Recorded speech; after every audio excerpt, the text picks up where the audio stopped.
एकदम धन्य हो गए। जय श्री राम।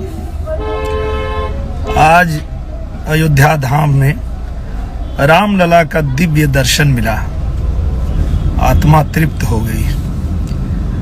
और हमारे साथ हमारे अवध के ईश जय श्री राम, जय श्री राम, जय श्री राम, हमारे अवधेश जी, हमारे प्रभु भी हमारे साथ में।